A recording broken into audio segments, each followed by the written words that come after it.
Hey guys, OG Albina here, bringing you guys our Magic Guard Draft League Season 1 movie. Now, what is Magic Guard Draft League? Well, for those of you who are big Keegan fans, it is a Draft League he ran out of his server. Obviously, the Magic Guard is his team. They were learning Magic Guard. He ran one out of his server. Some buddies played in it, and I decided to play because I wanted to try some new things. There's a lot of things in Gen 9 I haven't tried yet, and I used this league as an opportunity to do so. I had a pretty fun season, pretty fun team, so I wanted to go ahead and showcase that to y'all. If you do enjoy today's Draft League video, Draft League movie, be sure to drop a like on the video as well as subscribe to the channel. On our way to 10K subs, and I'd really appreciate it if you help us out along that journey. And yeah, with that being said, we can jump in. Oh, one more little plug. Speaking of the Magic Guard Draft League, right? Keegan's Discord league that he ran out of his server. We are running a Discord or a league out of our Discord server. It's going to be OGDL Season 3. The applications are currently live for that. You can go to the community tab and see the link there. I'll also link the application down in the description below. Go ahead and apply for it. Applications end this Sunday. We're having 3 divisions of 16 Paldea Dex Draft. I'd love if you applied. Join the server as well. Try to make it a lot more active and lively for you guys. But that being said, though, let's get into why you're here and watching our run. Really quick, let's go over the team really so you see what we're using for the season, and then we'll jump right into the battles. It won't be a super long in-depth draft analysis. Round 1 came along, and we were super towards the bottom of the draft. 16-man draft pool, and there was a lot of things banned in the sense that there wasn't much left for us to grab that was really honestly anything I wanted to use that I hadn't used a ton before. So I ended up giving Roaring Moon another try. A little bit of a mediocre round 1 pick, but I think it's actually a lot stronger than I was giving credit for it. I can, attest that after using the season, I used to definitely be one of the roaring mid guys and thought it was super mediocre. After using the season, I really did enjoy it. I think I spam choiced a lot in the past, and that's why I felt very underwhelmed with it. I think Booster Energy DD is so unbelievably strong if positioned correctly. It puts a ton of pressure on the opponent and really opens up the game for other members of the team, things like that. Maybe it doesn't find every opportunity to set up and win the game, but man, does it do a lot of freaking damage to the opposing side. So I ended up going Moon. Obviously can DD up, can be banned, can be Scarf, a ton of different things. Taunt sets are also solid. And yeah, solid Mon. Now, with Gen 9... okay, let me rephrase that. In Gen 9, I think a really solid idea is the idea of Dark Spam. And usually it's 2 offensive Dark types. I ended up going with a more defensive one in round 2. One I think that facilitates and pairs with Roaring Moon incredibly well in Ting Lu. I haven't used Ting Lu since like the beginning of the generation. Again, one of the best rocks and spike setters around, ruinationing and whirlwinding everything around. Lives 1 hit from basically anything you need and walls 70% of the game, like completely. Gives me a more defensive Dark, gives me a defensive ground, gives me, honestly, a solid offensive ground, right? I think that its coverage with 110 attack is actually super slept on. Those Adamant Ting Lu sets you can get away with because it's so bulky and lives the hits anyways are really solid. And I think it pairs really well with Roaring Moon. Can force a lot of chip on some things that Moon might not like. Again, if you got a Clefable and you don't have a switch into Ting Lu, you might have to switch into Ting Lu with your Clefable, then you take Earthquake into Heavy Slam as you do like 30% back to me with a Moon Blast. Oh yeah, my Moon's gonna go crazy now, right? So I thought that aspect was pretty cool. Next up, I got my first Terra Captain in Iron Moth, and I think this pairs really well with the Roaring Moon, really well with the Ting Lu. Ting Lu sets up great hazards for Iron Moth to absolutely go to town. Roaring Moon grabs a great U-turn momentum on things that Iron Moth loves, like those fairies. They come in, again, your Clefable comes in, I get a free switch into my Iron Moth that can Terra and really put on a lot of pressure. I'm going to be in a really good spot. Obviously, 110 speed, solid speed here to kind of hit a little bit below Roaring Moon, which is obviously nice. I like having something around 110. Can set up and win with like Fiery Dance type stuff, can agility up, can be booster energy, speed, or special attack, or I can just run specs. My favorite Iron Moth set by far this season was just running Terrifier Choice Specs and clicking freaking Overheat. Because 140, Terrifier Choice Specs, I mean, it's mini Chi-Yu with a better speed tier in my mind. So yeah, really solid mod. Then I end up, again, doubling up on typings, but securing myself what I think is the best defensive core in Pokemon Draft League right now in Pecharunt. Pecharunt Ting Lu is almost unbeatable. I want you to look at their types, I want you to look at their matchups, I want you to look at their bulk. There's not many Pokemon that can single-handedly push through this core. It exerts so much pressure defensively on teams. It's absolutely insane. I really do love Pecharunt Ting Lu. And something else I really like about this is drafting Ting Lu Pech in our next Pokemon gave me a compact defensive core that allowed me to run those 2 to 3 every single week, and the rest of my team was just balls to the walls, punch you in the face offense, because I knew I had one of the best backbones in the league. Obviously great momentum and parting shot, can nasty plot up, can recover up, and Poison Puppy is such an annoying ability, whether it be through Malignant Chain or through just a regular manual Toxic, which is definitely solid as well. So yeah, I'm definitely here for it. I love Petron. It's a mod I haven't used in a while either, and I haven't gotten to use the Tinglu Petch core in particular, and I'm really glad we're getting to now. That third part of the defensive core is going to be Mesprit. Mesprit I love as a secondary rocker. We only have Tinglu right now, so let's Tinglu maybe just be a spiker in one game or something of the sorts. Gives me another rocker, gives me more momentum in U-turn, gives me a ground immunity, which strong offensive grounds are something that can break through Petch, like for example something like a Great Tusk, right? Great Tusk is a Pokemon that theoretically can break through Tinglu Petch pretty darn easy. Mesprit gives me a solid check to that, obviously, and a levitating psychic type, which is awesome.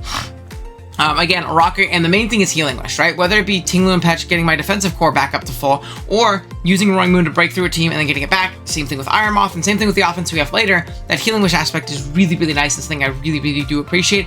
I'm a big Mesprit fan. It is my favorite of the 3 genies this generation, mostly because of that Healing Wish aspect, and it's super even stat spread. There are even matches where we can go Nasty Plot and Calm Mind and really do a ton of damage. It has a solid on-core as well. Honestly, just a great check.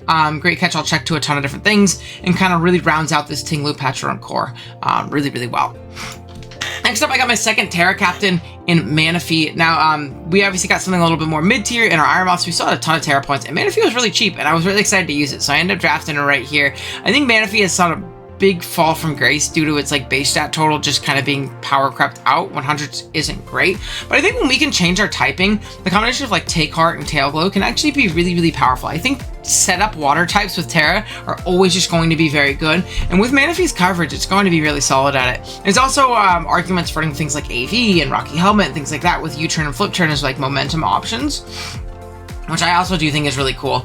We can haze things, we can knock off items, things like that, but really, Manaphy's job is to come here as like a setup Mickey WinCon with like a secondary Terra typing to flip some type matchups on their head, which is obviously nice.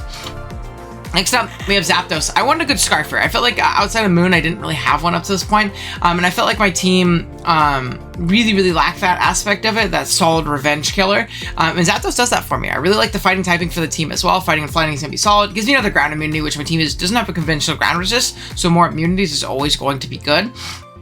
It's anti-removal as well with Defiant, which is something I really, really liked about Zapdos. I don't think I originally had Zapdos. Somebody dropped it and I picked it up immediately. I forget what I dropped it for, to be honest. But I think Zapdos is really, really solid in that sense too. You can't defog comfortably on my team because I have Zapdos in the back. You can't spin on my team because Petron is the best spin blocker in the game. So our hazards usually should be up to stay. People are going to have to run boots. And Zapdos did get access to knockoff. So got lots of knockoff spam on the team tour. We can get rid of your boots pretty comfortably. Then lastly, I ended up drafting Douchbun. There were some like key specific matchups I was a little worried about. This is also Terra Bauschbun. I had enough points. I don't think it went up in points if I Terra'd it, so it technically can Terra. I think I got it for the Urshifu single strike matchup because I really struggle with that Pokemon. It's another Pokemon that kind of beats my defensive core of Tinglu, Petch, and Mesprit. And I guess Pangoro as well. I don't even know if he's in the decks, to be honest. But Douchbun does check that, which is nice. And there's some niche matchups for like certain fighting types who are a little bit threatening to the team. Certain dark types who are a little bit threatening to the team, depending on what they were. So Douchbun kind of like gives us a little, you know, plug and play kind of answer to those guys. But yeah, that's going to be the team. Let's jump right into week 1. Alright, week 1, we're going up against my longtime good buddy, Big Mouth here. Really, really scary team. Super, super offensive in nature. We have things like Blaziken, Iron Bundle, Terra, Enamorous, Therian, Ogerpon Cornerstone, T-Tar, and Terra Raging Bolt. So lots of big scary threats offensively into our team. Let's take a look at the team that we ended up bringing for this one really quick. First up, we have a Max Speed F Tinglu, EQ Ruination Spikes Whirlwind. It's just going to be your best check to something like the Raging Bolt. Terra Flying is a little bit annoying since we can only Ruination it. We can at least Whirlwind it around if it starts setting up. Same thing with the likes of something like an Enamorous with a defensive Terra typing. We can always Ruination and Whirlwind it out if it ends up getting really, really scary. With Max Speed F, we actually eat Moonblast pretty comfortably. We also have a Max Speed F Petron. There wasn't really much of a reason to go Super Fizz Def in this matchup, looking at the calcs, whether it be things like Blaziken at neutral or at +2. things like Ogerpon, things like that, we actually take them on very well, regardless. So we might as well go Max Spadef, allows us to soft check things like Raging Bolt, soft check things like Iron Bundle if they're not boosting item, things like that. We're just dual stabs with Toxic. Toxic is mostly to catch things like T-Tar on the switch-in, as well as setting up Enamorous, as well as setting up Raging Bolt, put them on a timer, and then we have Recover to keep ourselves healthy. We then have Iron Moth here with the Terra Grass as our Terra option here, mostly for defensive reasons, but we are Fiery Dance, Sludge Wave, U-Turn, and Toxic Spikes here. Toxic Spikes are actually going to be really, really solid here. If you look at Big's team, if he isn't rocking with boots, Pokemon like the Raging Bolt, Pokemon like the Tyranitar, Pokemon like the Ogerpon, Pokemon like the non-boots bundle, and the Blaziken are really going to be put on a timer and super worn down, and they don't have the long-term staying ability to beat Pokemon like Tinglu and Petrunt if they're constantly on a timer at all times. Then I also have a Terra Grass Manaphy, which is going to be our main Terra target in this game if we do Terra at all. Grass is going to be awesome because it's going to boost up our energy balls pretty considerably, which is nice into things like Bundle, I suppose, or Terra Water and Amorous, things like that. But it's also going to be nice defensively, mostly into Thunderclap from that Raging Bolt. Now, we don't immediately want to Terra always, because keeping our pure water typing can be nice in the, face of something like a Blaziken, and something like that, but Grass is going to cover that otherwise. Grass also covers Ogerpon, which is also pretty clutch. Then we have a mess right here. We are pretty Spadef, Healing Wish, Citrus Berry here with Psychic, Stealth Rock, and U-Turn. Pretty simple set. It's here to soft check things like Bundle because our defensive core doesn't super check Bundle. Great. Rocks are super important if it is going to be something like a Specs Bundle, something like Non-Boots and Amorous. It's going to be great for breaking Sturdy on Ogerpon. Rocks are just in general very, very important. We soft check things like Blaziken as well, which is nice. And then lastly, we have Zapdos Scalar. We're not picking our round 1 pick in our week 1 battle. I just didn't think it was great into Pokemon like Terra Raging Bolt, into Pokemon like Tyranitar and Amorous, Iron Bundle that always outspeeds it, Blaziken, which can revenge it pretty comfortably unless we're boosted, so I actually didn't think it was a great Roaring Moon matchup, unfortunately, but I think Scarf Zapdos is incredibly strong. Brave Bird, Close Combat, U-Turn, Thunder's Kick, covers the team perfectly, and Amorous is really the only stopgap to it, and Brave Bird still hits it really hard, but we have plenty of things to check and whittle down on Amorous, in my opinion, so I'm not too worried about that, to be honest with you. Alright, that being said, let's jump into it. So, Terra typing wise, you can't really see it too well, but on Big's side, here, I'm just gonna make it bigger in general, to be honest with you. But on Big's side, he has Terra Poison on the Enamorous and Terra Ghost on the Raging Bolt. So all good things to know. He is going to lead off with the Raging Bolt. I believe I am going to lead off with my Zapdos. Don't want to get Thunderclap for no reason. I don't think he's going to Thunderclap here, but there's no reason to make this risk. By the way, I'm saying this, just wait for what I click turn 2. So Draco Meteor happens. Good lead sequence from Big because he's allowed to get out into his Ogerpon Cornerstone immediately for free. I take no damage from that, so that's great, obviously. And in my head, I didn't think he'd power up. I thought a Spike was coming out here, right? The reason I thought a Spike was coming out here is because I have Petrunt and it's a pretty free Toxic the turn afterwards, and that puts him in a pretty uncomfortable position. Even just a free Malignant Chain. So I figured he would just Spike here, or U-turn out in order to maintain initiative and kind of stay on the offensive upper hand. So I make an aggressive plan, I go for a Spike here, and I just freaking die. Good night, I just freaking died.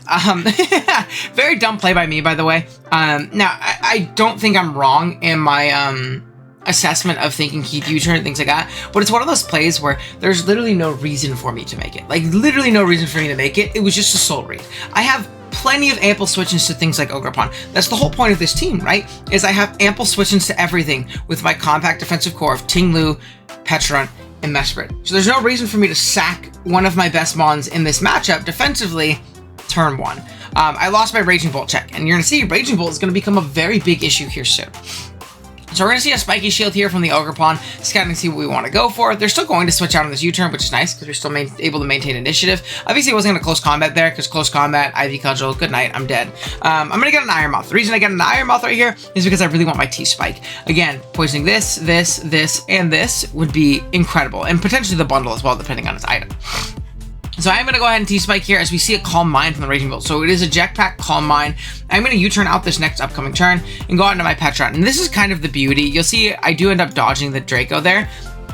It sounds like it matters. It really doesn't, because you're going to see right here, I could have just recovered it off. That's the beauty of Petrunt, is I still wall everything on the physically defensive side, but because I can afford to be max Spadef in this matchup, I actually wall the heck out of this Raging Bolt too. So I'm going to go for a Toxic next turn. Again, that is kind of the benefit of dodging that first one, is I don't have to spend this turn recovering. And you'll see they hit through, And Draco only does 65 at +1. That's a +1 Draco Meteor. And hit from Raging Bolt, and it's doing 65. So I got the poison off that I needed. I'm going to recover up here and get back up to full as a bundle comes in.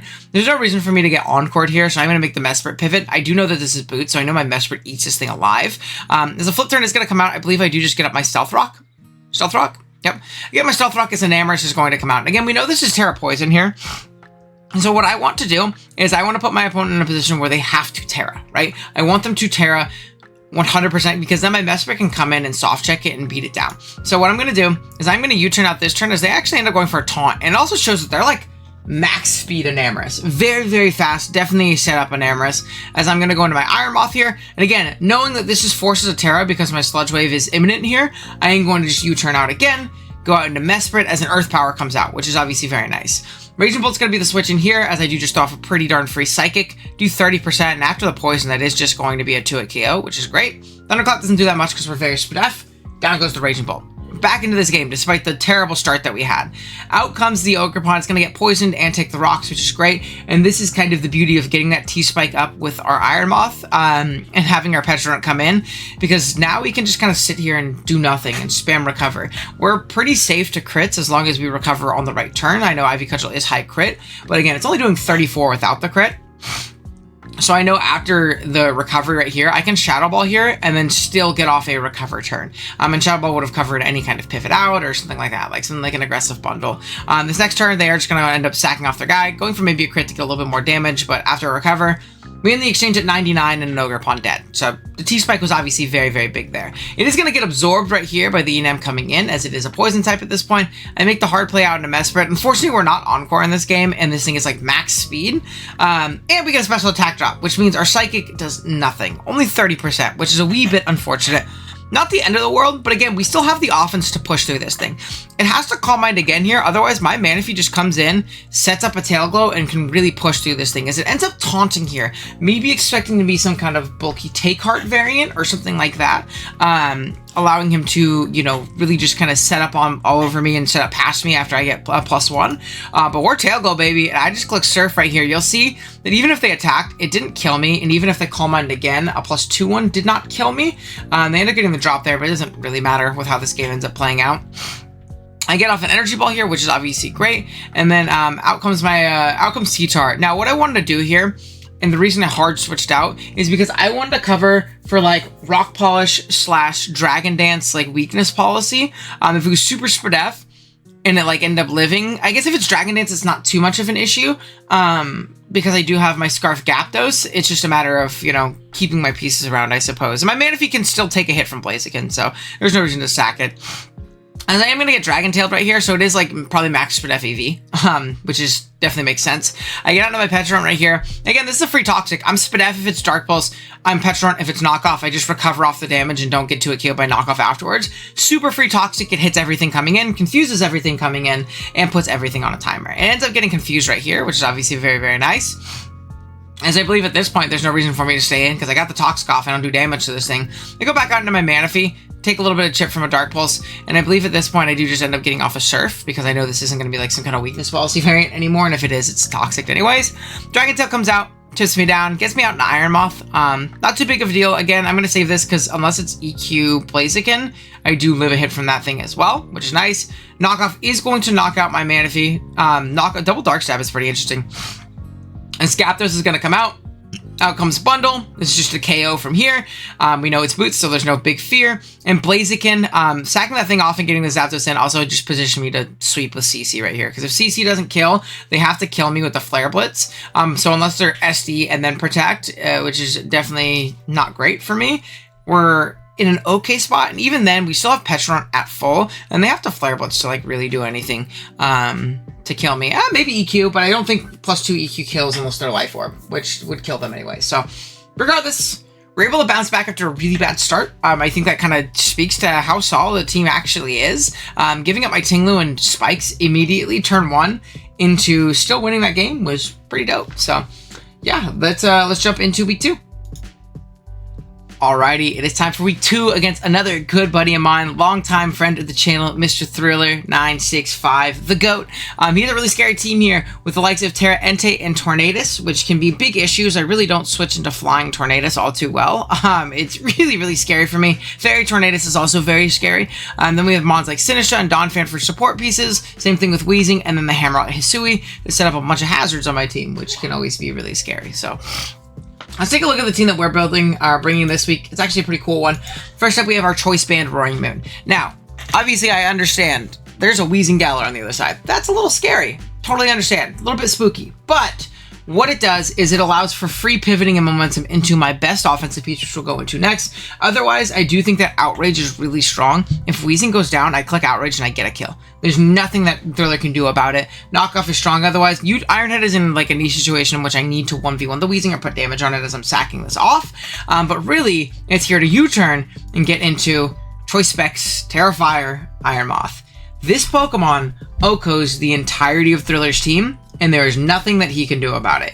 There's absolutely nothing other than like defensive Terra Tornaduses, but even then, depending on like the item and how he positions and plays it, Iron Moth can blow through that thing pretty comfortably, especially with hazards up and things like that. So the plan is Roaring Moon, U-turn, Iron Moth. That's the game plan for this game. You also have a Spinef Tingloom, Earthquake, Throat Chop, Spikes, and Whirlwind. Pretty simple stuff. Just there with dual stabs and Spikes and Whirlwind to get out set up threats like the Sinistra if we need to. And we're max Spinef, so we take hits pretty comfortably from it. Then we have a mixed defensive, but pretty darn physically defensive Petron. It's going to check things like Entei. It's going to soft check things like Weezing as well. It's going to soft check non-choice Torns and things of sort like Fairy Torns, which can be really annoying. But we're milling a chain, Shadow Ball, Parting Shot, and Recover. Pretty simple stuff. And then we have a setup Manaphy. We are once again leftovers setup Tail Glow. We're Terra Electric because it's nice into Torn. You play a Torn, you go Terra Electric. It's just kind of how it is sometimes. Now, I don't imagine us tearing. I imagine us tearing our Iron Moth, to be honest with you, especially with the team that Thriller ended up bringing. But we do have the option, and Thriller has to think about it when he wants to revenge us with a Torn. And we're faster than everything otherwise besides Entei, Speed Tie, and like Scarf Hammerot or something like that, which is nice. But yeah, just 3 attacks Tail Glow. Pretty strong here in my opinion. And then we also have a Gyapdos here. Just, once again, Choice Scarf, Brave Bird, Close Combat, U-turn, Thunderous Kick. Pretty solid mon, good revenge killer, do a lot, and yeah, pretty solid overall. Triple choice this week, by the way, which I think is pretty fun. I definitely like the triple choice here. But yeah, let's take a look at the team that Thriller is rocking out with. He forgot to do Terra preview when he sent it to me. I'm Fire Moth and Electric Manaphy, obviously, and he's normal Entei and Fairy Torn. So it was the Fairy Tornadus, which is good to know. Out comes the lead Hammerot, which has a 6 shiny, by the way. Can I mention? I mean, look at this. Dude. Okay, we're going to start over just so you can see it again. Such a 6 shiny. If you're using this on Wi-Fi, please use shiny Samurott. I lead in my Roaring Moon. We force out the Hammerot as it doesn't want to just like stay in and take a huge hit. He has the Weezing. You might as well go into it, but I might as well go into my Iron Moth. And now I'd like a Pokemon, please. I would really like one, personally. I'm going to just Terrafire, and I am just going to Overheat. Overheat is needed to OHKO Hammerot. Otherwise, I could just Flamethrower and OHKO through a lot of this team. I bring this Donphan down to Sturdy as it gets down to 1. And right here, there's no reason for me to not scout for Custap. This is my best Pokemon in the matchup. I can get this back in later pretty comfortably. He can get up his rocks here expecting me to scout for Custap, which is a little bit annoying, but it's better than losing my Iron Moth altogether to like an Adamant Earthquake. So I am going to go ahead and switch out here. It pops before I switch, don't worry, as we do see that he is rocking with the Custap Earthquake. I do go ahead and Brave Bird right here. Reason being is I'm okay with anything coming in and taking that Brave Bird. It 2KOs most of the team, and I can just switch hard out into my Iron Moth if Weezing comes out. He ends up being Terra Flying here, so this is an interesting one. He told me Fairy. So, I'd like to keep in mind, the reason I switched into this is because I thought this was Fairy and a little bit more of a defensive set, right? I would have just gone to Tinglu otherwise. He was not Fairy. So, this game would be a forfeit win no matter what, because he just told me the wrong thing. This is why we clicked the Terra preview button, guys. He told me the wrong Terra typing, and it completely altered my play. Thankfully, he ends up missing here. And I'm like, okay, well, I guess it's like maybe just the Pokegod stepping in, Divine Justice, right? Again, it wasn't like malicious. I'm sure Thriller just forgot to change it or just forgot which matchup I was talking about or whatever it might be. So he misses right here. And then he misses again. Or he misses and I just, yeah, so he misses.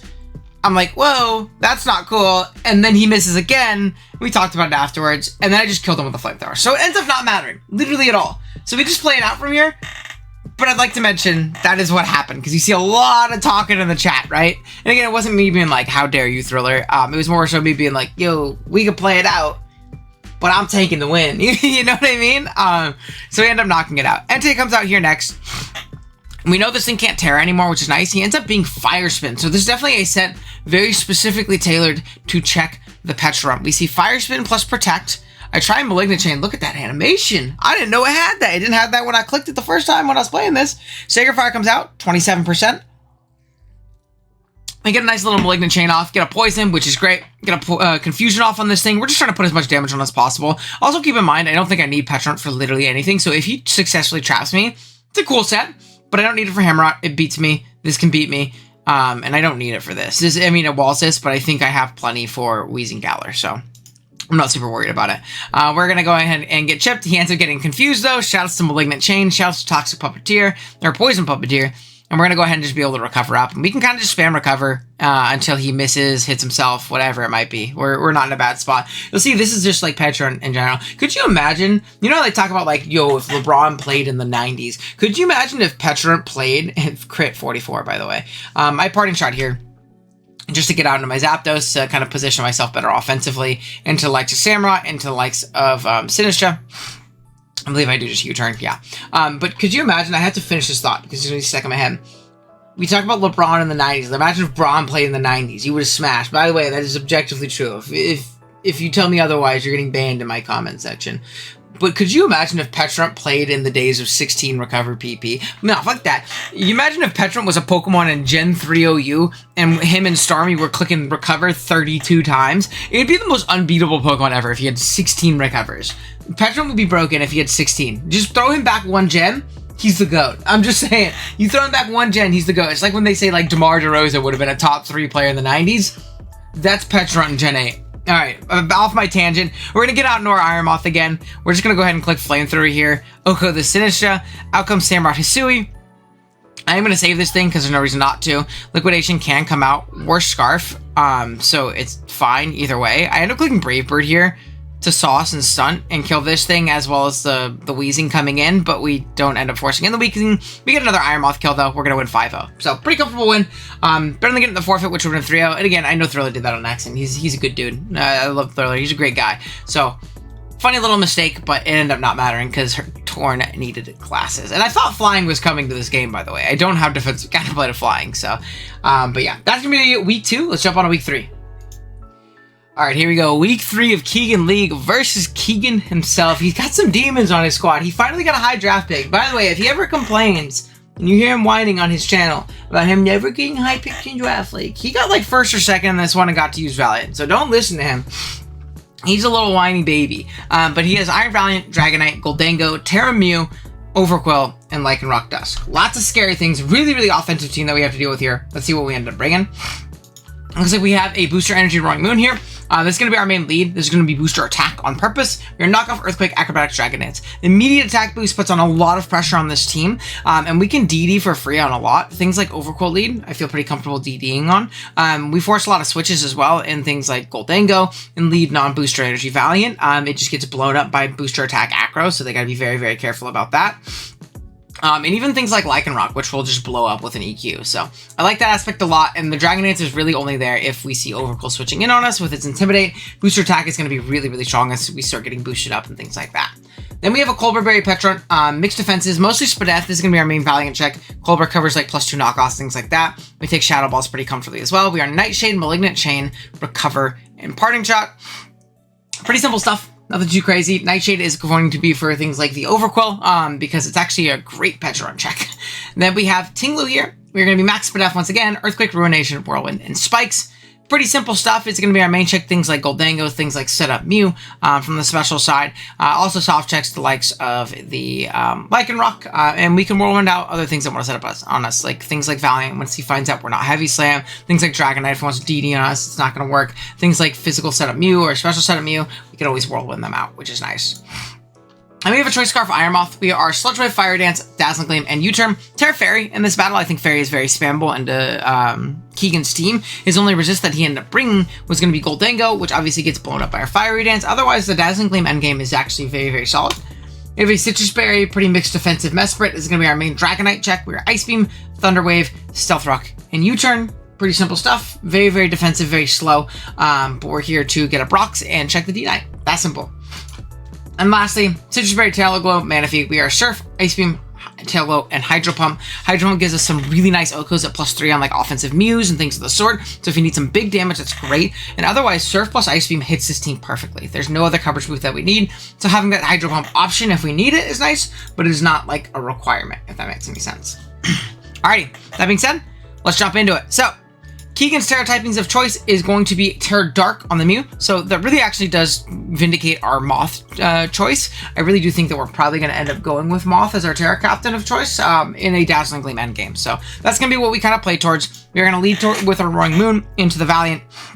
This could always be Scarf. I don't think Scarf comes in this matchup, so we're kind of making a calculated risk here. And it could also be Sash, but I also don't think Sash comes here. I think it's going to be some kind of boosting, Specs, E-Belt, Life Orb, something like that if it's not booster speed. So I'm going to make the play of just acrobaticsing here. If they end up being Scarf, that's good information for me, and I can kind of play accordingly. And yeah, I don't want to waste my booster attack, basically. Overcool is going to be the switch out here as I do end up clicking Acro. So this tells me this isn't Sash or isn't Scarf, because no reason for them to switch otherwise. I'm just going to DD in this thing's face. It can poison me, it can bar barrage me, it can do whatever, but I know for a fact I set up in this thing's face very, very comfortably. Out comes the Lycanroc right here on an air balloon, so it's good to know this thing is going to be an air balloon variant. I get it to +1, click a knockoff on the Overcoil, switching back in, getting another Intim drop. But again, we still have our booster attack live and procced. Another Pain Split is going to pop, but again, he's not getting much back. We're at +1. We're going to click Earthquake, and we're just going to knock this thing out. Now, unfortunately, we have shown our full moveset. So maybe not clicking EQ is better, because I think it was kind of preventing him from going into Dragonite here, in the case that we were going to be like a Dragon Claw or an Outrage or something like that, and he didn't want to lose his Dragonite. Regardless though, +1, booster attack, knockoff is going to do a lot to this thing, and breaking this thing's multi-skill is really nice for the rest of the team. So I am going to just go ahead and click knockoff, get rid of its boots, excuse me, as it ends up clicking Dragon Claw, which is completely fine with me. I go into Mesprit here. This is free rocks. This thing can't really do much to me at this point. And I can make a pivot out into Tinglu very safely. Keegan makes an aggressive play and goes for a Focus Blast. You'll see Tinglu is so bulky that predictions don't matter. That only does 39. Oh man, I'm going to seize a ton today. No? Okay, we're good. Spikes go up right here. And again, what I was trying to say is, regardless of the prediction, 39 before leftovers, and I get leftovers back, and then force a switch and get up a spike, all right? So I really don't take a net ton of damage from him clicking Focus Blast there. I get on my Spike, forcing the Goldingo again, get into my Mesprit. Keegan makes a really aggressive play here and stays in on my Fiery Dance, or my potential Fire move, and ends up going for a Make It Rain, maybe expecting me to Terra. It ended up working out because it hits my Tinglu pretty darn hard. But again, I can go ahead and get a little bit of leftovers back and be a big, big nuisance here. As I am going to make the double out into my Manaphy, as it does give me an opportunity to set up on it if it does stay in, as well as covers his Dragonite double, which is great. Ice Beam exerts a ton of pressure. We're able to knock it out with a beam. Next up, Goldango is going to be the pivot out. You can pretty comfortably just click Tail Glow. He could be Thunder Wave, but again, I'm not too worried about it. Shadow Ball does a decent chunk, gets a Spit F drop.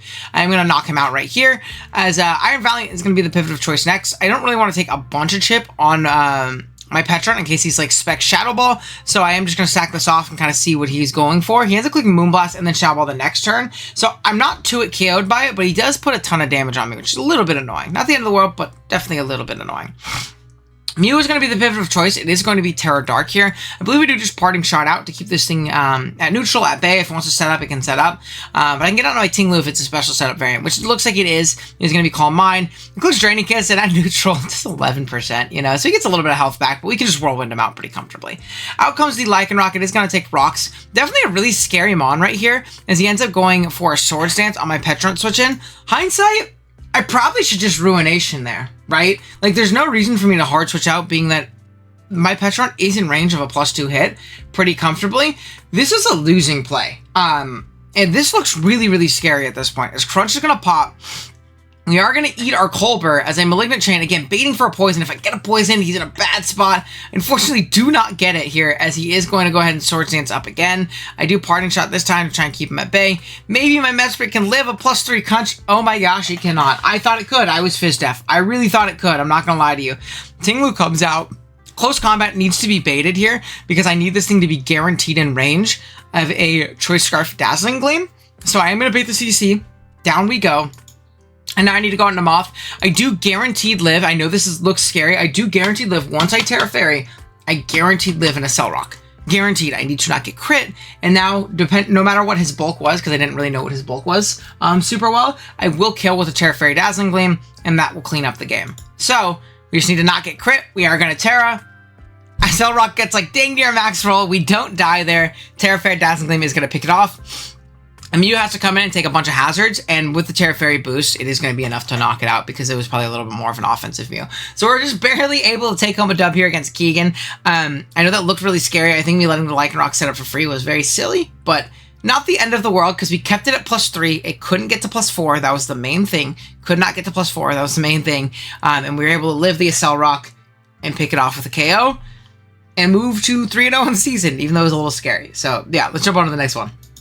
Alright, what is it? Week 4 now? We're jumping into our game against Bope here. Lots of big threats. Terra, Ogerpon, Wellspring, which can really punch through our team with some boosted IV cudgels. It's actually a big threat considering that move is high crit. Garchomp, which we do not deal with super well at all. We don't have a conventional ground resist, only a few immunities that don't resist Dragon. So we're going to be a little bit tough against that guy. Scizor grabs some great momentum into our team. Grabs some great momentum into that Petrant for other members. Thundurus is one of the few special attackers that can actually pretty comfortably push through Tinglu. Tentacruel actually checks Petrant really well in the sense that I can't parting shout out on it. There are like some niche like Tentacruel sets that can like trap and like beat Petrant, like Whirlpool and things like that. It also gets Haze in case I want to be Nasty Plot, which you'll see ends up coming out and play here. And then Scrafty, which is going to be a solid check into the likes of Roaring Moon if it is into him. Though he has to be very careful because we do have our our Defiant Zapdos. So all things to keep in mind. Let's look at the team that we're bringing. Once again, booster attack, Roaring Moon. It's not going to be our lead in this game, but it is ridiculously strong. I don't even think I need to DD in this game if it's not into him Scrafty. The combination of knockoff Acro, Dragonite's Ironhead is so strong. Ironhead, not really. There was some Fairy on the bench that I was trying to account for. I forget which one it was. There's definitely a Fairy on the bench that Ironhead was for. Otherwise, I'd love to have a Dragon move here. But yeah, that's Draft League for you, right? But yeah, really strong Pokemon. If you're looking at a +1, it really just kills everything. So, really strong Mon. Then we have a mixed, somewhat physically defensive, but honestly a little bit offensive Petrant here with Malignant Chain, Shadow Ball, Recover, and Nasty Plot. Nasty Plot is like kind of my means of breaking through Tentacruel, right? If I want to spin block it and not let it spin on me, I need to do damage to it, or at least force into Haze turns, things of the sort. So that's what Nasty Plot is there for. If he's not Haze, we do beat it pretty comfortably. If it is Haze, we're just going to have to force into Haze turns and then switch out aggressively. Then we have a defensive Mesprit here. Ice Beam, Side Shock, Stealth Rock, and U-Turn. Gonna be our main Garchomp check. With Citrus, we take on Scale Shot sets pretty well. Ice Beam's gonna blow it up. Then we have Iron Moth here. We have Terra Electric here with a Fire Dance, Dazzling Gleam, Discharge, and Agility variant. Not guaranteed to Terra. I actually kind of like our typing a lot here, but that Terra Electric Discharge will do a lot of damage to Tentacruel in particular, which I really do appreciate. We gotta put a lot of damage on this team for this set to win. In particular, we gotta put a lot of damage on Tentacruel. And we gotta put a decent amount of damage on Garchomp. It doesn't take that much from Dazzling Gleam, to be honest with you. But if we can do that, this set can totally win. It's gonna be kind of the end game that we're playing towards. Scarf Zapdos is also really strong here. He has some really wonky speed tiers to where I could go really bulky Adamant Scarf. Brave Bird, Close Combat, Thunder's Kick, and U-Turn. The bulk is gonna be really nice for like a Scizor trying to revenge you with Bullet Punch, so I really do appreciate that. And then we have a Spadef Tinglu. Whoa, who would have thought? Spadef Tinglu. It's here to check Thundurus. And yeah, that's it. It's your check Thundurus. That is his only job in this game, with the team that he ended up bringing. Alright, that being said, let's jump into it. So you can see his Terra typing of choice is going to be Water on the Ogerpon. Interesting stuff, right? We lead Zapdos into a lead Ogerpon Wellspring. I'm just going to go ahead and U-Turn. They can stay in, but U-Turn will do a decent chunk to him even if they Terra. I'm adamant, and I can just get out of my Petrod. They go into Thundurus here. I still do a decent chunk. 19% is super solid. And I get onto Tinglu, and this is just a free spike, right? It's always a free spike. Out comes Ogerpon. I can always go to my Patron. I know I take this thing on defensively, provided that it doesn't get, multiple crits in a row, as it is going to get up a spike of its own. So good aggressive play from the opponent right there. I'm going to Nasty Plot here. I don't expect them to stay in and get poisoned. Tentacruel is going to be the pivot of choice. It is Haze Tentacruel. So all good things to know. We're only going to do a 17, so it's basically healing that off, and it can pretty comfortably beat us here. But I'm going to pivot onto my Roaring Moon, as they end up making a knockoff play, trying to get rid of my Black Sludge, which, again, totally fine with me. Now I'm at +1. There's not much that switches in. I think I make an aggressive play and go for an Acro immediately on the switch, trying to catch Scrafty. Scrafty wasn't in him here. Now, I don't know if that was intentional because of Gyapdos, or I don't know if it was like, oops, I forgot, and I thought I was into him pivoting to this thing. Regardless, freaking Oko, which is really, really nice for me. Down it goes immediately. Scissor's gonna come out, and again, I can switch, right? But I don't have great counterplay to Scizor. It's only Petron. Spike goes up. They have a lot of switch-ins here. What I can do is I can knock off and either kill this thing, depending on its set, or put it in range of a hazard, which right here, you see we just barely put it in range of Spike or Rock. That knockoff to 76, they can U-turn and kill me, but man, is that great positioning for me. Like, absolutely incredible positioning for me. We knocked that thing out, and I'm feeling pretty confident about a Gyarados endgame at this point. Tinglu is going to be the switch of choice as Thundurus comes out. It's just a nasty block. I'm just going to Throat Chop. I don't need 2 spikes. No reason for 2 spikes, especially being that Tentacle is so annoying and can maybe get off a spin later. So I'm just going to Throat Chop here. It ends up Grass Knotting, which does not kill me because Max Speed of Tinglu is broken. We're going to knock it out with a Throat Chop. Down it goes. Tinglu's done his job. He did his job. Tentacle can come out here, and this surprised me. Surf, I actually don't know the calc. Okay. I want to see the calc. I know we're breaking immersion here. I'm sorry we're breaking immersion, but I want to see the calc. I want to see the calc. I don't know if this kills, because I don't remember. It's been a long time. All right, Max Spadef. Tentacruel. Let's say Quirky. Let's give it a Surf. Okay, it doesn't kill. That's really funny. I just want to make sure I wasn't, like, showing any prep for, like, my current leagues on the screen. Yeah, it does 23%. It's really funny. So it has to be offensive Surf or like Hydro Pump to kill me there. Plus, if they spin, oh well, this is a great piece to get rid of. It opens up a close combat endgame, right? So I'm just going to take my KO. It also opens up my Iron Moth big time. It's just Garchomp that we need to chip down at that point, right? So if they spin here, that's fine. I'm just going to EQ and kill it. Down it goes immediately. Tinglu putting on a masterclass in this game. Out comes Scizor, which is fine. U-turn, no biggie. Out comes, I believe it is Garchomp here, and I'm just going to go into my Mesprit, because what Mesprit allows me to do is it allows me to get up my rocks, which will, again, kill Scizor on switch in. There's no more removal, so we can kill the Scizor on switch in, and again, start to whittle things down if he has to pivot around a lot and things like that. So Ogerpon's going to be the switch out of choice, which makes sense, especially with the Spadef boost, expecting an Ice Beam. I believe I do go hard Petron. Oh, we're Boots. We're not Black Sludge. I'm tripping. So good knock there by the opponent. I believe I do just Malignant Chain here, trying to bait a poison on something. Yeah, because Scizor can be sacked. That's whatever. Garchomp does come out, and we do get the poison, which is absolutely incredible for us. So I'm going to pivot out to Mesprit. It's my main check. Checks it really well. Earthquake does not hit us. And from here, we're in a pretty darn good spot at this point. Scizor is finally going to be sacked to the hazards. But again, our Iron Moth endgame is very, very clear. Our Gyarados endgame is very, very clear. We just need to chip these things down just a little bit. Ivy Cudgel does crit, but we're pretty darn physically defensive, so we are able to live that. I'm going to go ahead and just U-turn out. Petron's going to be the switch out of choice.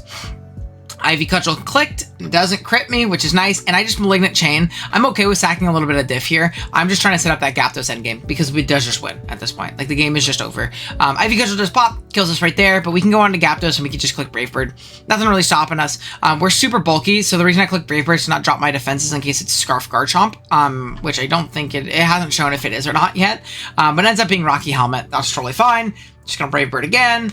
Down it goes, and then Ogerpon's going to come out, and we're going to kill that thing as well. It's crazy how much damage Helmet Chomp does to Pokemon, though, by the way. Shoutouts to Keegan again for thinking that's a bad set. We're going to Brave Bird one more time, knock it out, and we're going to take home a nice 3-0 victory against Bope here. So, again, moving to 4-0 in the season, the team is really, really fun. I've, like, super enjoyed this team so far. I thought it was going to suck. I'm not going to lie to you. I was very, very underwhelmed with it initially when I drafted it. Maybe it was around One Boring Moon, but I've been pleasantly surprised by it. I love Petron Tinglu. I've loved Gyarados and Iron Moth. Manaphy's been cool, and Mesprit's Mesprit. I've never been disappointed in Mesprit, so yeah, definitely some dope stuff. Let's move on to week 5. All right, our next game is against another buddy of the channel, the GOAT. The mod of the OGDL Draft League that we're running, actually, and the kind of the server in general, Sin of Wrath. Great guy, but he's on a mission this season. A mission to get Keldeo kills, you ask? No, a mission to be the biggest L5 Glacier of all time. He's got big competition in me. That's my coach. However, I think he blew me out of the water this season. His whole deal, this whole season, at least in the regular season, was to get Keldeo as many kills as possible. And he was doing really good at this point. I think in, like, what is this, week 5? I think at this point he had like 23 kills with it. So, Operation, not even don't let Keldeo get kills, Operation whoops his ass because he's trying to be disrespectful. and get Keldeo kills on us instead of trying to beat us. He also had a Terra Hydrapoli left on the bench, which is really good against me, but Terra Keldeo, right? We gotta get the kills for it. So it makes sense. Other big threats like the round 1 Glow King, Lando T, Cinderace is really scary into our team, Clefable, and Sableye can always be annoying, right? Sableye is always obnoxious with like Encore and screens and whatever it might be, so definitely got our work cut out for us. Let's take a look at the team that we end up bringing in this game. Very booster attack, Roaring Moon. Booster attack into Clef, just kind of makes sense. Knock off Iron Head, Acro, and Dragon Dance. Pretty simple stuff. We're here to just do big damage, right? We can DD up on things like Landorus once at least, and really exert some pressure. And then we have Fetch Run here. Malignant Chain, Shadow Ball, Nasty Bullet, and Recover. Mixed defensive, mostly Fizz Def. Checks things like Cinderace really, really well, which is a big issue. But yeah, honestly, really, really solid with Nasty Bullet too. Puts on a lot of pressure at +2. And we have a Take-Heart Manaphy, finally a more defensive set. We are Terra Fairy in this game because it's nice defensively, as well as it gives a stab in our Alluring Voice. Your Scald to bait some burns and get some on top of doing damage. Take-Heart to boost our special attack and special defense, as well as clearing any status. This is a lot of status spam on Sin's team. And Skill Swap is our tech 4th option for Clefable in case it is unaware Clefable. We can take away its ability, get hydration, give it hydration, and then start doing some damage. At least force him to switch out and then come back in, whatever it may be. So yeah, exerts a lot of pressure. I think it's a cool set. Scarf Gyarados, who'd have thought? Brave Bird, close combat, U-turn, and knockoff. Pretty simple stuff. Then we have Ting-Lu here. Leftovers, pretty offensive here. We don't need a ton of bulk. Kind of does its job regardless. Earthquake, Ruination, Heavy Slam, and Spikes. Ruination for things like Lando. And honestly, Earthquake plus Heavy Slam is super strong into Sin's team. He doesn't super switch into it outside of that Landorus, so that's obviously great. And then we have a Max Def Mesprit. It is here with Citrus Berry, Psyshock, U-turn, Encore, Stealth Rock. Max Def and a Citrus Berry lets us lift 2 Hydro Pumps from Keldeo if it's Terra Water, which is obviously very, very nice. Alrighty, that being said, let's do it. We can see the Terra typings that he ended up going with. It is Water, so this could be Specs, this could be Scarf, this could be Calm Mind still. Water is kind of just the default best typing on Keldeo very often, so gotta be careful about that. I'm gonna leave Gyarados. I'm gonna switch out in case it's like Scarf, Water, Hydro Pump. No reason for me to risk it. They switch out as well, showing that they're not Scarf and I am faster. Mesprit is gonna be my mod of choice. I am just gonna get rocks in the face of this Sable. I'm not super worried about it. He gets up rocks as well with his Landorus as I U-turn out. Showing it's a very, very bulky Landorus. Obviously, showing the Rocky Helmet there. It gives me a free switch into my Manaphy, which is great. And it's time to start take-hearting, right? We're going to start boosting up, doing some big damage, really causing some issues for Sin's team right here. I'm going to go ahead and Scald here, just try and bait a burn. They're Thunder Wave, which is fine, provided I just don't get paired this next turn. And I don't. I get off another Take-Heart. So now we're at +2, at full, no status, which is pretty awesome. I think Take-Heart's such a cool move. Out comes Cinderace, showing me that he really doesn't have much for this Pokemon. Also shows me that he's not Encore on his Sableye, or just doesn't want to click it into my Ting-Lu switch it, which is very interesting. I am going to get flinched here by the Zen Headbutt, which is really unfortunate because I'd end up really, really healthy otherwise. Another Zen Headbutt's going to pop. We do kill the Cinderace, which is a big issue to our team, probably the biggest threat to our team, to be honest with you. Landor T's going to come out, and depending on the set, with how defensive he was, or, I mean, no, not even depending on the set, I'm just faster than this. I'm not sure what Sim was thinking here. I think he thought I was bulkier than I was, but I'm creeping max speed Landorus. So I was like, okay, this isn't Scarf. It showed me Helmet. I'll take the kill if you want to give it to me. I'll take the kill if you want to give it to me. And he does give it to me. So we knock out Landorus, which is really good for our Roaring Moon. Out comes Sableye, sets up a light screen right here. Again, showing that it's probably not Encore. I click Alluring Voice, do a lot of damage here. Alluring Voice again, knock this thing out, which is great. Now, we are at +2, but a light screen is up as Keldeo is going to be the pivot of choice. It's going to be forced into Terraring here. As a Calm Mind pops, I am just going to Alluring Voice because we will confuse it, bare minimum. God, that is nothing. Holy crap. As it is now confused at bare minimum, it's going to Secret Sword and knock me out right here. So, down we go. I'm going to go out on Roaring Moon, as booster attack is kind of my best way of putting big damage on this thing immediately, as I do 73% to it, which is obviously very, very nice. I live a +1 Vacuum Wave, by the way, as well. I wasn't too worried about that. Sacred Sword obviously does KO me, but what this does is allows me to go into Gyarados and Guaranteed Revenge this thing. It also can't heal itself up with leftovers anymore, which is really, really nice. We're going to Brave Bird here, do a decent amount to this Clefable, 47 as it gets a little bit of leftovers back. I'm going to switch out because there's no reason to sack this thing off. Petron is going to be the switch of choice as he reveals the Healing Wish. So again, we are getting Keldeo his kills. Whether he wins or not is to be seen, but he's getting Keldeo his kills. He ends up clicking Calm Mind. I think I'm Malignant Chain here, just trying to put some damage on this thing because I want to get out into my Zapdos and revenge this thing. As it ends up substituting here, another Surf does pop. We are going to go ahead and just click Psyshock and break this thing sub. So shouts to Psyshock, obviously going off of the defense instead. Another Surf is going to pop. I believe I encored that turn in case he didn't want to, in case he wanted to sub again or whatever it may be. Brave Bird, going to knock this thing out. Out comes the, what do you call it? Galarian Slowking. It is Boots. Don't have to really worry about any kind of like weakness policies, shenanigans, or anything like that. So I'm just going to go out into Tinglu. Don't get poisoned by the Sludge Bomb. And we're just going to go ahead and 2 KO this thing with an Adamant Earthquake. Taking home yet another win, moving us to 5-0 in the season. Did we give up 3 to the Keldeo? We did. So he kind of accomplished his goal there. But we accomplished our goal of not letting him beat us with the Keldeo farm. So, yeah, that's gonna be the game. And let's jump on into week 6. Alrighty, our next game is against Oran Latios here. Now, I unfortunately cannot find the Pokebase for this team at all. Just cannot find it anywhere. So, our week 6 matchup is against Oran here, though. I kind of remember some of the things and we just rewatched the battle to kind of get a little bit of a refresher.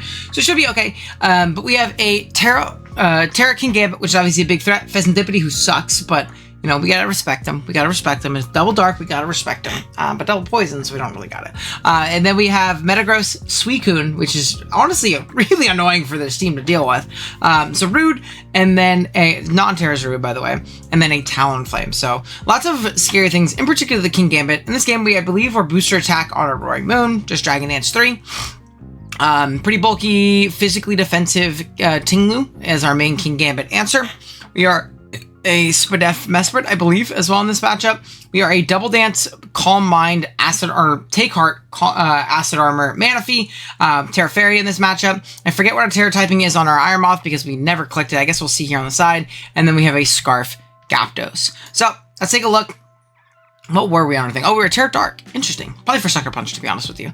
But let's go ahead and jump into it. We see that it is Terra Flying on the Kingambit, so all good things to know. Got to be careful with our Tinglu there, as it now can't really hit it very well.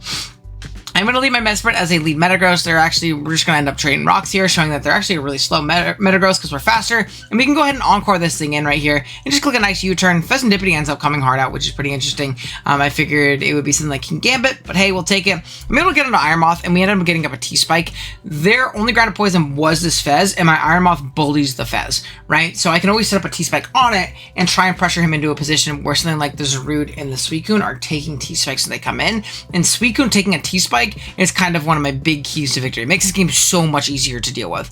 Talonflame is going to be the switch out of choice. They're going to U-turn. I'm fine with that. I believe I do end up just clicking Sludge Wave as Pheasantipity is going to come out. Again, I'm not super worried. Sludge Wave does 37. I can go ahead and get up a T-Spike. They can roost if they want, but I'm just going to Fiery Dance right here. Try and bait for a boost as I do get it. This thing doesn't beat me. I keep the T-Spike up. So Kingambit's going to be the switch out of choice.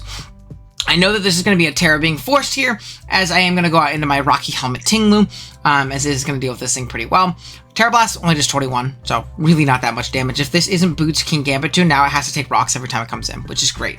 We just Ruination here. Pheasantipity comes in and U-turns, takes a bunch of helmet chips, so it's very, very low. As out comes Metagross, as I believe I just get up a spike in its face. They're going to click Iron Head. Again, not doing much with our Rocky Helmet. I just click EQ, do as much damage as humanly possible. They end up showing weakness policy, which is a bit annoying, but they're low enough to where it doesn't super matter. Boom is going to take me out, especially at +2. But again, we kind of traded there, which is nice. Suicune comes out, shows that it is not going to be Boots, which is great. I really wanted to get up my T-Spike on something like Fez coming out, or I wanted to Fire Dance on the Fez coming out.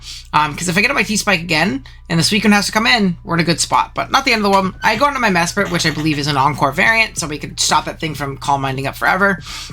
Get on my Manaphy as they show Roar. I think I just Scald this turn because whether it be Poison or Burn, I just need to neutralize this thing's leftovers. As it does not get the Burn, they end up roaring again right here. I think I get up a T-Spike, expecting them to protect, roar, whatever it may be. Scald doesn't get them a ton of progress. I'm going to switch out this next turn though, go on to Mesprit once again.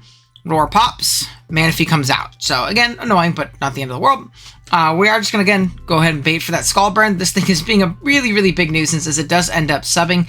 We can set up alongside this thing, though, and at least break its sub, which is nice. Can we? No, we can't. Oh my gosh, it just roared me out. I'm an idiot. Okay, we're going to have to Sludge Wave here, as this thing is proving to be a very, very big issue up to this point. We don't die to Scald because Iron Moth has crazy Spadef, but we're going to have to put some damage on this thing because it's really starting to get out of hand. I wish I had, like, Sludge Bomb as an option to Sludge Wave in this matchup, but not the end of the world. This thing's down to 56. Now I can go into Moon and be a big, big nuisance to him. The Pheasantipity, one of the only, like, maybe checks to this thing, is super low. Gambit Terran, which means it'll have to come in and take rocks plus a knockoff, which it does not take. The Suicune doesn't want to take it. Zaru's just going to get 2-hit KO'd. Talonflame's going to get 2-hit KO'd. This booster attack set puts a ton of pressure on. 51 to this very Fizz-Dev Suicune, but puts it down to 5% with no recovery, which is beautiful right here. I am just going to go ahead and Alluring Voice, knock this thing out. No more Suicune. Big issue, gone. Pheasantipity comes out. I'm fine with that. Just absorb the T-Spike, which makes sense for the likes of Zarude, but I am able to just take it out right there, which is great. My whole team killed Pheasantipity up to that point, so I understand why they kind of like sacked it there. Double Edge is going to pop as I do just Terra Fairy here, and I'm just going to Acid Armor up. As it shows Double Edge as a neutral click, probably into like Zapdos as well, pivoting in, but with our +2 defense, we're putting ourselves in a pretty good position right here. We're going to get a Take card up here, get it to +1, which is nice. Scald, bit of burn on the King Gambit, which would be awesome. Fortunately, it's not going to get it, as Iron Head is going to do 40%. I'm going to go ahead and click Acid Armor one more time. Iron Head does 29. I think my objective correct play was to not do that, was to like Scald into Acid Armor, but I don't think it ends up mattering. I just kind of want to bait another burn. Don't get it. I get a crit, which is nice, but I don't get the burn. This thing is essentially neutralized, though it is dead. Can't switch back in, which is obviously really nice. I'm just going to knock off here. I don't expect them to Sucker Punch, just because if I DD, they might lose the game. Out comes Talonflame. It is going to be SD Boots. I'm just going to knock off right here. Another thing it could do now is to knock me out with Brave Bird, which will knock itself out. Down it goes. And from here, the combination of Zaru, or the combination of Mesprit and Zapdos just guaranteed wins. I mean, we don't die to Double Edge anyways, right? Like, even if this is like Scarf Double Edge, which it is. But regardless, we will take home a dub. And yeah, move to, what is that, 6-0 on the season? So yeah, good stuff, good stuff. Let's move on to the next one. Okay, I lied. We're actually not going to move on to the next one. This is our Week 7 battle. I'm not going to show you that in this video, because there's already a video up on the channel of this battle currently. What we did for this battle is me and Kurt were both locked for playoffs. I believe Kurt had 1 loss. I had 0 losses up to this point. We were both locked for playoffs. We knew that we might play each other in playoffs, and we didn't want to risk, you know, rematches and things like that. So he didn't build a super serious team. And what I did for a video is I went to ChatGPT and I had ChatGPT build me my team for this matchup. So I'm not going to spoil it. I want you to go watch that video, because not all you watched it. I know not all you watched it, because it didn't do that good. It's a really fun video. It's a really fun video. I go through the whole live process. I play the battle live, and I talk with Kurt afterwards. It's a really, really funny video. So please go check it out. I think it's awesome, and I'm not going to spoil it here. So go ahead and go watch that one. Already, Week 8 against Jason. Jason is also locked for playoffs at this point, too. We built super quick teams. I think we were actually sitting in a call together, and I was like, shit, you want to play for Keegan's League? And he's like, yeah. So we both built super quick teams. I actually don't have the paste on me, because I think I did it at work. Shouts to working hard. But I think I did it at work, so it's on like my laptop or something like that. But I do vaguely remember, I believe we are Choice Band Roaring Moon, Choice Band, or just 4 attacks. I forget exactly. I don't think we're Dragon Dance in this matchup. We are a mixed defensive Colbur Berry, or no, we're max defense Colbur Berry Petrunt. That is my Meowscarada check. I want you to look at my team, and I want you to look at Meowscarada. That is the Pokemon that beats this core, but even then, it doesn't, because once you lose your item, and you have like a Colbur Berry beforehand, you just don't take damage from Meowscarada. You don't take damage from it. You could go no item, actually. Like, and it's the same thing. So, shouts to Petrum. We respect Ironmoth once again. Look at Terrifier and look at Jason's team. He doesn't have a fire resist. He literally just does not have a fire resist. Scarf Gyarados.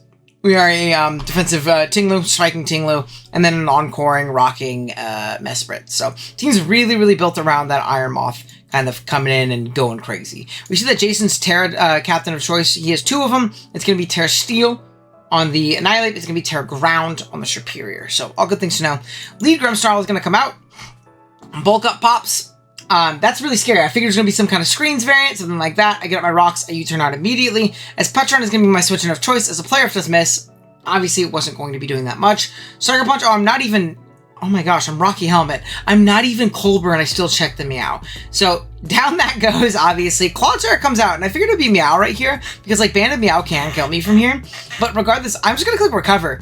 I'm physically defensive. Earthquake does literally 0 to me. I know I don't do anything back, but this gives me my Recover turn for my Meowscarada check. my Ghost type with a Rocky Helmet. So he tries to Toxic right here. That's fine with me. I'm assuming you're expecting the Tinglu. Regardless, it's totally fine. I'm just going to go ahead and parting shot out this next turn, go out into Tinglu, and just get up a spike. They end up getting them a spike themselves. Totally fine. Spike time, right? Right in Screamtail's face as it switches in. We are Heavy Slam for this thing, so he has to be wary of that. I am just going to click Heavy Slam here. 47%. It shows Rocky Helmet though, and being that it's Wish and probably Protect, not great for us. I believe, do I just click it again or do I get up a spike? I do just click it again as a Wish is in the air. Probably should just spike there because he was either Protect or Pivot out there, regardless. Not the biggest deal in the world though. This Annihilate is going to get nice and boosted up. It can just go ahead and click a bulk up right here. We did live a 100 base power Rage Fist. Now it's at 150, but we got the free switch into our Iron Moth. And I'm not worried anymore. I'm just going to go ahead and click Specs Flamethrower. Even without hazards, this is just a KO on literally everything on Jason's team. Clodsire, the Spit F monster, takes 56%, so it didn't even need the hazards, and we're going to knock it out with another Flamethrower, which is great. Superior comes out, and I cannot let this get glared. Cannot let it get glared. It literally wins the game. Every time it comes in on an Annihilate, it gets a kill. So I do just go onto my Mesprit right here. I just need to ensure this thing does not get a substitute up, and I can revenge it with Zapdos. It ends up missing the Leaf Storm. That would have killed me, but not the end of the world if it does. I just need to ensure it didn't get a sub up. We are going to go ahead and U-turn with Scarf Zapdos.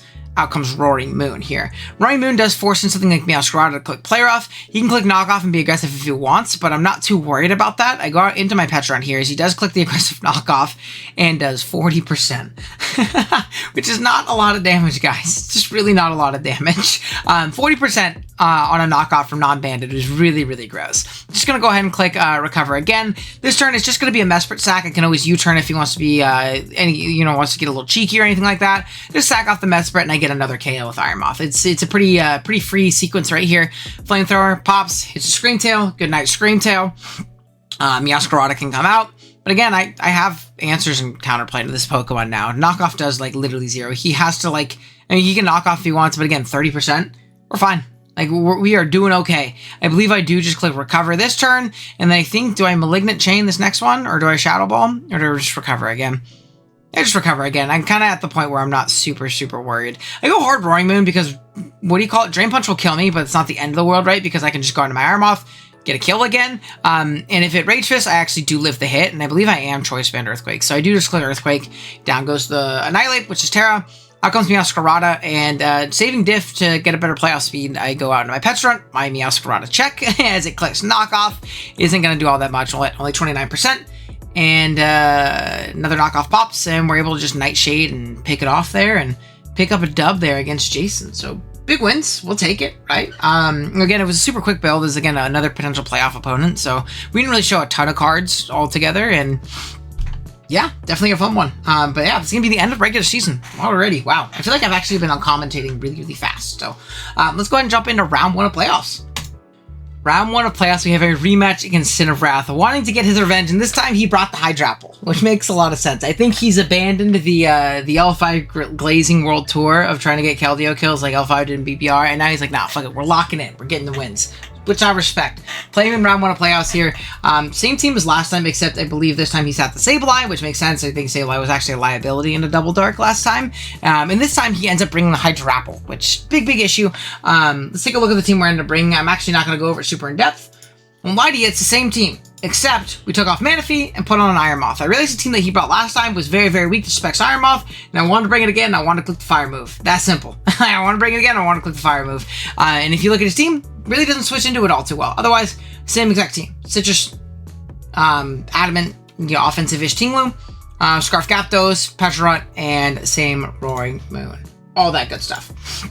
Alrighty, that being said, let's jump into it. So again, looking at the Terra types, once again, it's Water Keldeo, but it's also Dragon on the Hydrapple, which tells me this might be some kind of like AV or some kind of Spit F variant to not lose to Specs Iron Moth. So I want to lead Iron Moth immediately, and anything barring Keldeo lead or anything barring a Hydrapple lead, I wanted to get a Terrafire off and click Specs Overheat. Get a KO early, immediately, right? Unfortunately, Sid makes a good play, and he leads the Hydrapple, probably for that exact reason, so we can't do so. I am going to Terrafire just to kind of scout and see damage. This thing doesn't threaten me immediately. It only does 60%, so showing me it's not AV, but it's definitely not, like, max spread, or it's definitely not you know, no fizz def or spread def or anything like that. So it is going to click double Fickle Bean, gets a crit on the first one, which is a little annoying because now we're just in range of rocks, which exerts a ton of pressure right here. You just go ahead and get up rocks right here. I have to get into my Iron Moth, which is a little bit unfortunate, but again, not the end of the world. I'm going to overheat. This is a 2-hit KO on this Hydrapple. It shows boots right there, so again, good thing to note. Out comes the Keldeo once again. I'm just going to overheat, do about 40%, still getting off big damage. There's no reason for me to switch out here as rocks are up. They end up showing me Scarf, so we get some good information out of that at bare minimum, right? Out comes Landorus, which is definitely annoying, but not the end of the world. I'm going to go into my Tinglu right here. I don't have to worry about getting intimidated. I want to go ahead and get up a spike. I need to pressure this team with some hazards immediately as the Hydrapple is going to come out. So if I would have EQ'd on some aggressive shit, I could have maybe put some offensive pressure there, but I don't think that was a great play. I'm going to Petron here on a grass move. They end up showing Recover. Really, really annoying. This Hydrapple is going to be a huge, huge problem for me. Out comes a hard Glow King right here, which I really did not expect, to be honest with you. It takes hazards. I think I just clicked Shadow Ball to put some damage on this thing. Hindsight, probably just go Tinglu, right? Psychic is just going to kill my Pecharunt, lose another soft check to the Hydrapple, at least the grass move aspect of it. So definitely unfortunate. Not my greatest sequence of events here. I am just going to click EQ. I get a crit and only do 50. Man, Hydrapple is bulky. This is a big, big issue. Kind of seeing why I had such a good time in the first game and I'm having such a terrible time in this rematch, as it just gets a recover off right here. Glow King is going to come out. I try and encore it in, but again, good switch out, right? Just to cover that always. Trick Room comes out as I don't kill with Psyshock, unfortunately. Sludge Bomb pops. It is going to pop my Citrus Berry, and I am going to be able to knock this thing out with a slow U-turn, which is good. But Trick Room's still up, so puts me in a pretty uncomfortable position where I can go into Tinglu to prevent things like, you know, Keldeo from coming in, things like that. But it's just going to allow this Hydrapple to come in. Despite my big, big Spadef stat, I do take a lot of damage from Giga Drain, which is a little bit unfortunate. Another Giga Drain is going to pop. I am just going to kind of spam Ruination. I do miss that one, which is a little unfortunate. Kind of seals this game because I ain't got shit to revenge this the turn afterwards. Now it's at 74, which is a little bit annoying, but hey, I think at this point, and you see me tilted in the chat, I don't think it mattered in the grand scheme. I think it meant I couldn't just kill this Hydrapple. I don't think it mattered grand scheme of things, as he is going to go ahead and make the pivot onto his Landers. Safe play, makes a lot of sense. Knockoff does literally 0 damage. And this next turn I have to try and DD and do something, but there is no out at this point. My Gyarados in the back is not going to be enough to win this game. Cinderace is going to come out. I don't kill this thing either with a knockoff, which is pretty crazy. U-turn's going to pop. Even if I did, just go back into Landers, U-turn. Same issue, right? So really not much I can do at this point. I do just lose the game. Definitely got a little unlucky, but I don't think it mattered at all in the grand scheme. I think I just lost this game. I think I just got outbuilt. I took the build very lax. Didn't want to super change up the team and super adjust it. I thought I was good based on how comfortably I won the first matchup. And I got super outbuilt and smoked. It was just a good build by him. Him and L5. So yeah, shit happens. We unfortunately get knocked out in round 1, which is tough, being that, like, this is our first, like, real loss of the season in my mind, because we lost against Kurt with, like, an AI team, right? Spoilers if you didn't actually go stop and go watch that. But other than that, we dominated this season. I felt very confident with this team, and I felt too confident with the team, and I got my ass beat by Sin here. So, shouts to Sin. I believe he ended up going to finals. I won't spoil what happens in finals, because I know the other person who made finals other than Sin is uploading it, and I don't want to, like, spoil it or anything like that. So, big shouts to everybody who ran the league. I also want to link Kaz down in the description below. Kaz is one of the better players I've been in contact with Pokemon-wise. He's helped me a ton throughout the years. Great guy, and he has been uploading his run of this league, but like super in-depth thought processes, whether it be how he's approaching the matchup in the builder, in mocks, things of the sort, and then showing off his battles in the league. He's been uploading those. They're like 2-3 hour videos, so if you're a big draft nerd like me, and I'm assuming if you're watching me, you are, please go check out Kaz's videos. Again, one of the better players to ever pick up the sticks in Draft League, and he's been uploading some really awesome content. I've been really, really enjoying it personally, so I'm going to link that down in the description. Please go check that out. Again, the links for OGDL applications will also be down in the description. Please apply for that. Join the server. We're going to be running a speed tour this weekend. Either Sin or our other mod, Jubacabra, is going to be running it, so go ahead and check them out, or go ahead and join the server down there and check that out. And again, watch Kaz's videos. And if you guys did enjoy, again, drop a like, sub if you're new. See you guys in the next one. Later.